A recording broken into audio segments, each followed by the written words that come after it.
Hi friends, today I've been thinking a ton about the good news of the gospel and why it's good news. This idea that Jesus truly comes with so much grace and so much love to completely forgive and set us free. And today particularly, I was thinking about the woman that was brought before Jesus in that public setting. John 8 talks about the fact that the Pharisees were dragging her in front of Christ, literally as a trap, to try and trap him into figuring out how to stone her, because that was the law. What's interesting is how Jesus responds.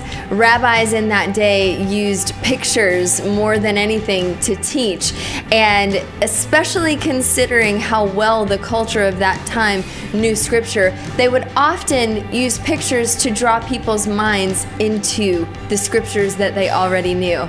Let's look at how Jesus responds to the Pharisees as they bring the woman caught in adultery to him. John 8 says, Jesus bent down and started to write on the ground using his finger.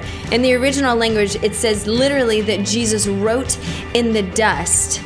And verse 7 of John 8 says, when they kept on questioning him, he straightened up and said to them, let any one of you who is without sin be the first to throw a stone at her. And then again, Jesus stooped down and wrote on the ground.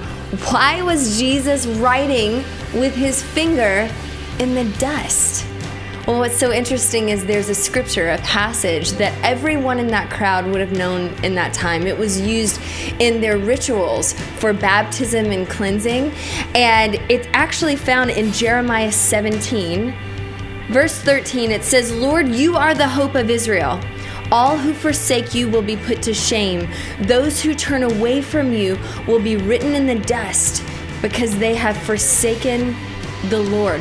What is Jesus saying to the Pharisees in that moment without saying a word? He's saying, you're forsaken. You have forsaken me. By this idea of wanting more than anything to stone this woman and to accuse her, as opposed to forgiving her and preaching the good news of the grace of God. My encouragement to you is today, make sure your focus isn't on incriminating others. Make sure your focus isn't on the sins of others, but actually preaching the forgiveness and the freedom of Christ.